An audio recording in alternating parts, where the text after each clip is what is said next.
এমন এক অদ্ভুত রাজ্য যেখানে কয়েকদিন পর পর দিতে হয় কুমারী মেয়েদেরকে বলি, কারণ তা না হলে ড্রাগন এসে সবাইকে মেরে ফেলবে। প্রত্যেকবার সাধারণ মেয়েদেরকে বলি দিলেও এবার ড্রাগনটা নিয়ে যায় রাজ্যের রাজকুমারীকে। কিন্তু আসলে সে মেয়েদেরকে নিয়ে যে কি করে? রাজকুমারী কি পারবে বেঁচে ফিরে আসতে? পুরো গল্পটা শুনতে থাকুন, কারণ আপনার জন্য অপেক্ষা করছে চমৎকার এক টুইস্ট। চলুন আর দেরি না করে সরাসরি গল্পে চলে যাই।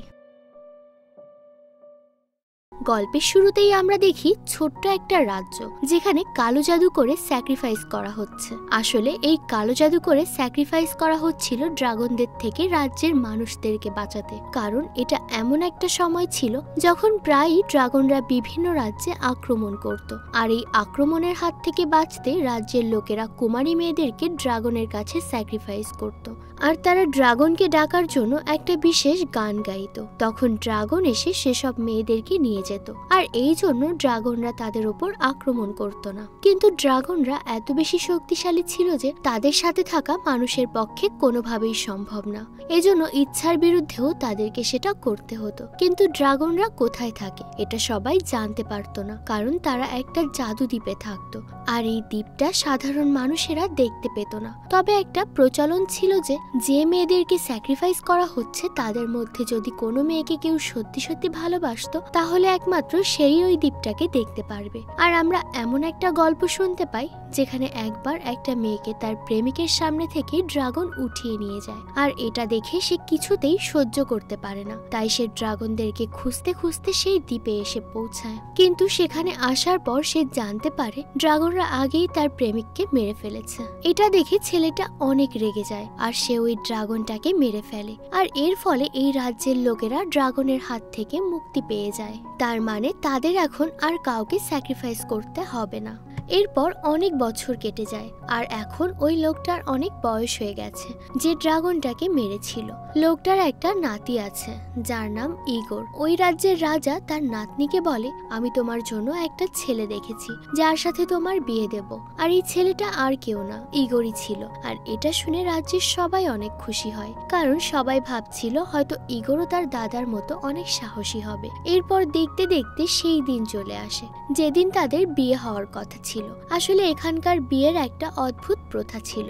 রাজ্যের মাঝখানে একটা নদী ছিল, আর বিয়ের সময় কনেকে এই নদীতে ভেলা বানিয়ে তার উপর ভাসিয়ে দেওয়া হতো।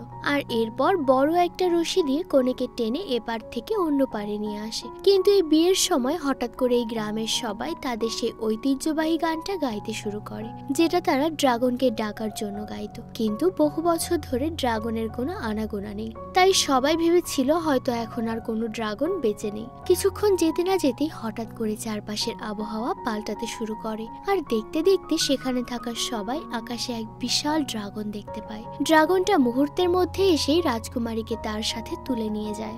ইগোর তাকে আটকানোর অনেক চেষ্টা করে, কিন্তু সে তার দাদার মতো সাহসী ছিল না। ড্রাগনটা তখন রাজকুমারীকে সেই আইল্যান্ডে নিয়ে আসে যেখানে তারা থাকতো। রাজকুমারীকে একটা গুহায় বন্দি করে রাখে। বন্দি অবস্থায় সে পাশে আর একটা গুহাতে একটা ছেলেকে দেখতে পায়। তাকে হয়তো ড্রাগনটা উঠিয়ে এনেছে। রাজকুমারী তখন ছেলেটার কাছে গিয়ে তার নাম জিজ্ঞেস করে, কিন্তু ছেলেটা তার কোনো কথার উত্তর দেয় না। রাজকুমারী মনে করে হয়তো ছেলেটাকে অনেক ছোটবেলায় নিয়ে আসা হয়েছে, এই জন্য সে তার নাম জানে না। তাই রাজকুমারী তখন নিজে থেকেই ছেলেটার নাম রাখে আরমান। কিন্তু তারা যখন দুজন কথা বলছিল তখনই গুহার মুখে সেই ভয়ঙ্কর ড্রাগনটা চলে আসে। রাজকুমারীর ড্রাগনকে দেখে অনেক ভয় পেয়ে যায়। ড্রাগনের সাথে সাথে সেখানে কিছু অদ্ভুত প্রাণীও ছিল। কিন্তু ড্রাগন চলে যাওয়ার পর রাজকুমারী সেখানে আর ওই ছেলেটাকে দেখতে পায় না। এটা দেখে সে মনে করে হয়তো ড্রাগন ছেলেটাকে নিয়ে গেছে। তাই রাজকুমারী রেগে গিয়ে ছেলেটাকে বাঁচানোর জন্য একটা পাথর তুলে নেয়, আর তাদের দুজনের মাঝখানে থাকা দেয়ালটা ভাঙতে শুরু করে। দেয়ালটা ভেঙে অন্য পাশে যাওয়ার সাথে সাথে রাজকুমারী সেখানে আরেকটা ড্রাগন দেখতে পায়। এটা দেখে সে ভয়ে সেখান থেকে পালানোর জন্য বাইরের দিকে যাওয়ার চেষ্টা করে, কিন্তু এই পুরো দ্বীপটাই ছিল আসলে বিশাল এক ড্রাগনের খুলি। আর রাজকুমারী এখন মাটি থেকে অনেক উপরে দাঁড়িয়েছিল। তখন এর ভেতর থেকে আরমান তার সামনে আসে, কিন্তু এবার আরমানের সাথে সেই অদ্ভুত প্রাণীটাও ছিল, যেটাকে সেই ড্রাগনের সাথে দেখা যায়। অদ্ভুত প্রাণীটা রাজকুমারীর ওপর আক্রমণ করতে যাচ্ছে, যাচ্ছিল। এটা দেখে রাজকুমারীর একটু সন্দেহ হয়। সে মনে মনে ভাবছিল এই ছেলেটা কোনোভাবে ড্রাগনের সাথে জড়িত, তাই সে আরমানের থেকে দূরে যাওয়ার চেষ্টা করলে পা পিছলে নিচে পড়ে যায়। আরমানের সাথে সাথে রাজকুমারীকে বাঁচানোর জন্য লাফিয়ে পড়ে, আর দেখতে দেখতে হাওয়ার মাঝখানে এসে সে নিজেকে ড্রাগনে পাল্টে ফেলে আর সে রাজকুমারীকে ধরে ফেলে। কিন্তু নিয়ন্ত্রণ হারিয়ে তারা দুজনেই মাটিতে এসে আছড়ে পড়ে। নিচে পড়ার পর আরমান আবারও একটা মানুষের রূপে ফিরে আসে, আর সে সেখানেই অজ্ঞান হয়ে পড়েছিল। রাজকুমারী এটা দেখে অনেক ভয় পেয়ে যায়, তাই সে একটা বিশাল পাথর তুলে আরমানকে মেরে ফেলতে যাচ্ছিল। কিন্তু তখনই তার মনে পড়ে আরমানই তো তাকে মৃত্যুর হাত থেকে বাঁচিয়েছে, হতেও পারে সে একটা ভালো ড্রাগন। এজন্য রাজকুমারী তখন আরমানকে পানি থেকে টেনে আনে। কিছুক্ষণ পর আরমানের জ্ঞান ফেরে, আর সে আবারও একটা ড্রাগনে পরিবর্তন হতে যাচ্ছিল। কিন্তু নিজেকে কোনোভাবে নিয়ন্ত্রণ করে সে মানুষের রূপেই থাকে। আসলে সে অনেক দুর্বল ছিল, তাই সে বারবার অজ্ঞান হয়ে যাচ্ছিল। পরের দিন সকালে রাজকুমারী দ্বীপের কিনারে গিয়ে জোরে জোরে সাহায্যের জন্য চিৎকার করতে থাকে, কিন্তু তার আশেপাশে এমন কেউ ছিল না যে তার চিৎকার শুনতে পারে। তাই বাধ্য হয়ে আবারও ফিরে আসে আর আরমানের শরীরের ক্ষত জায়গাগুলোতে ওষুধ লাগিয়ে দেয়। ওই দিন রাতে রাজকুমারী স্বপ্ন দেখে ইগোর তাকে বাঁচাতে এসেছে, কিন্তু আসলে এটা একটা স্বপ্ন ছিল মাত্র। তার ঘুম ভাঙতেই সে দেখে তার সামনে আরমান দাঁড়িয়ে আছে। আরমান তখন তাকে বলে, তোমার কোনো ভয় নেই, তুমি এখানে যতক্ষণ আমার সাথে আছো তুমি নিরাপদেই থাকবে। এরপর আমরা দেখতে পাই আরমান আর রাজকুমারী একসাথে বেশ ভালো সময় কাটাতে শুরু করেছে। তাদের দুজনের মধ্যে বেশ ভালো একটা বন্ধুত্ব তৈরি হয়ে যায়। কিন্তু আরমান সবসময় ভয়ে থাকতো, কারণ রাজকুমারী তাকে অনেক বিশ্বাস করলেও সে তার নিজের ভেতরে থাকা ড্রাগনটাকে এখনো কন্ট্রোল করতে পারে না। তাই সে এমন ভয় পাচ্ছিল যদি কখনো তার ভেতরে ড্রাগনটা বের হয়ে আসে আর রাজকুমারীর কোনো ক্ষতি করে। এরপর আরমান রাজকুমারীকে তার সবকিছু খুলে বলে। আমরা আরমানের ছোটবেলার ঘটনা দেখতে পাই। আরমান বলছিল, আমার বাবা একজন ড্রাগন ছিল, আর তিনি সবসময় চাইতেন আমিও যেন একজন ড্রাগন হই। কিন্তু আমি সবসময় সাধারণ মানুষের মতোই জীবনযাপন করতে পছন্দ করতাম। আমার বাবা আমাকে অনেক বোঝানোর চেষ্টা করে ড্রাগন হওয়ার জন্য, কিন্তু আমি তার কোনো কথা না শুনে সেখান থেকে দূরে পালিয়ে যাই। আর তখন থেকেই আমাদের দ্বীপে কিছু মানুষেরা এসে আমার বাবাকে মেরে ফেলে। এরপর থেকেই আমি মানুষদেরকে ঘৃণা করি। আর আসলে আরমানের বাবাকে মারা এই লোকটা ছিল ইগরের দাদু। আর বয়স বাড়ার সাথে সাথে একসময় আরমানও ড্রাগনে বদলে যায়। কিন্তু ড্রাগন হওয়ার পর সে জানতে পারে ড্রাগনরাও পুরোপুরি ভালো না, কারণ তারা মানুষের রাজ্য থেকে মেয়েদেরকে তুলে আনে আর তাদেরকে আগুন দিয়ে পুড়িয়ে দেয়, কারণ তাদের থেকে ড্রাগনের সন্তানরা জন্ম নেয়। আর সেও ওই ধরনের একটা বাচ্চা, এজন্য সে অর্ধেক ড্রাগন আর অর্ধেক মানুষ।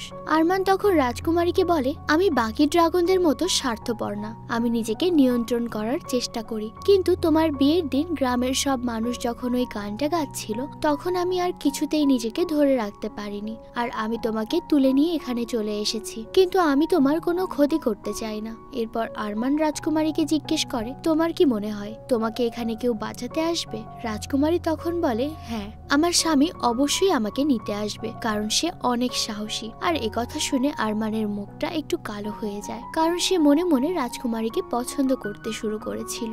অন্যদিকে রাজকুমারীও এই দ্বীপ থেকে আর পালানোর চেষ্টা করেনি, কারণ আরমানকে তার ভালো মনের মানুষ মনে হয়েছে। কিন্তু তার কয়েকদিনের মধ্যে রাজকুমারী বুঝতে পারে আরমান তাকে পছন্দ করে, কিন্তু সে তো এই দ্বীপে আটকে থাকতে চায় না। তাই রাজকুমারী মনে মনে একটা প্ল্যান করে, সে উপরে উপরে আরমানের সাথে ভালো সম্পর্ক বজায় রাখবে, এতে করে আরমান সবসময় তার উপর নজর রাখবে। আর এভাবেই যখন সে সুযোগ পাবে সাথে সাথে এখান থেকে পালিয়ে যাবে। কিন্তু যত সময় যাচ্ছিল রাজকুমারী নিজেও আরমানকে পছন্দ করতে শুরু করে। একদিন রাতে ঘুমানোর সময় রাজকুমারী একটা ভয়ানক দুঃস্বপ্ন দেখে। সে দেখে আরমান একটা ভয়ঙ্কর হিংস্র ড্রাগনে পরিণত হয়েছে, এমনকি সে এখন তাকে আগুন দিয়ে পুড়িয়ে মেরে ফেলতে চায়। আর এটা দেখে ভয় তার ঘুম ভেঙে যায়। আরমানও সাথে সাথে তার সামনে আসে, কিন্তু সে আরমানকে তার এই স্বপ্নের কথা জানায় না, আর মনে মনে আবারও প্ল্যান করতে থাকে সুযোগ পেলেই সেখান থেকে পালিয়ে যাবে। এভাবে একদিন যখন আরমান রাজকুমারীর কাছে আসছিল তাকে কিছু ফুল নিয়ে ভালোবাসার কথা জানাতে, তখন সেখানে সে কিছু ভেলা বানানোর সরঞ্জাম দেখে ফেলে। আর আরমান বুঝতে পারে রাজকুমারী এখান থেকে চলে যেতে চায়, কিন্তু এতদিনেও রাজকুমারী তাকে বিশ্বাস করতে পারেনি। এটা ভেবে তার অনেক রাগ হয়, তাই তার ভেতরে থাকা ড্রাগনটা আবারও বাইরে বের হয়ে আসার চেষ্টা করছিল।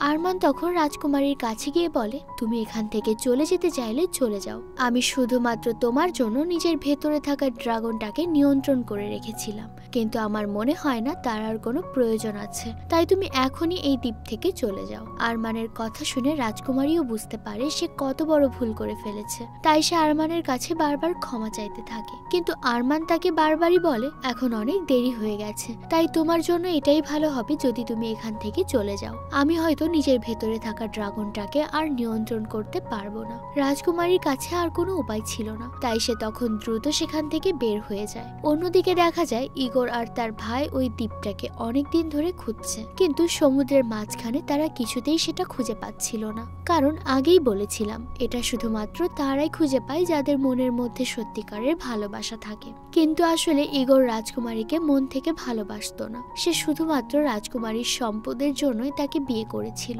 ইগোর আসলে অনেক ভীতু ছিল, তাই সে তার বড় ভাইকে বলে, আমার অনেক ভয় লাগছে, চলো আমরা এখান থেকে চলে যাই। রাজকুমারীর জন্য আমাদের নিজেদের জীবন দিয়ে কি লাভ? ইগোরের কথা শুনে তার বড় ভাই অনেক রাগ করে আর তাকে বলে, তুমি এত ভীতু কেন? তোমার হবু স্ত্রী বেঁচে আছে নাকি মারা গেছে সেটা নিয়ে তোমার কোনো মাথা ব্যথাই নেই? এরপর যখন তারা আবার ফিরে যাচ্ছিল, তখনই দূর থেকে তারা রাজকুমারীকে আসতে দেখে। আর রাজকুমারী কাছে আসতেই ইগোরের আচরণ একদম পাল্টে যায়। সে বলে, তোমাকে খুঁজতে আমরা কতদিন থেকে সাগরের মাঝে ঘুরে বেড়াচ্ছিলাম, চলো আমরা ওইদিকে গিয়ে ড্রাগনটাকে মেরে ফেলবো। কিন্তু রাজকুমারী তখন বলে, তার আর কোনো দরকার নেই, আমি ড্রাগনটাকে মেরে ফেলেছি। এদিকে রাজপ্রাসাদে ফিরে আসার পর ইগোর আর রাজকুমারীর আবারও বিয়ের প্রস্তুতি শুরু হয়ে যায়। আর রাজ্যের সবাই অনেক খুশি ছিল যে রাজকুমারী অবশেষে ফিরে এসেছে। এরপর আবারও বিয়ের নিয়ম অনুযায়ী রাজকুমারীকে একটা নৌকায় শুইয়ে ভাসিয়ে দেওয়া হয়। কিন্তু যখন এই রিচুয়াল পালন করা হচ্ছিল, হঠাৎ করে রাজকুমারীর চোখে পানি চলে আসে। আসলে সে এই কয়দিনে আরমানকে ভালোবেসে ফেলেছিল। অন্যদিকে আমরা দেখতে পাই আরমানের মন ভেঙে গেছে, তাই সে ঠিক করেছে আত্মহত্যা করবে। আরমান পাহাড়ের ওপর থেকে নিচে লাফ দেয়, আর ঠিক তখনই রাজকুমারী তার নৌকায় উঠে দাঁড়ায়। আসলে সে ইগোরকে বিয়ে করতে চায় না, কিন্তু ইগোর তখনই আরো দ্রুত দড়ি টেনে রাজকুমারীকে তার কাছে আনার চেষ্টা করে। রাজকুমারী তখন নৌকা থেকে দড়িটা খুলে দেয়, আর সে নৌকার উপরে দাঁড়িয়ে সেই গানটা গাইতে শুরু করে, যেটা তারা ড্রাগনকে ডাকতে ব্যবহার করত।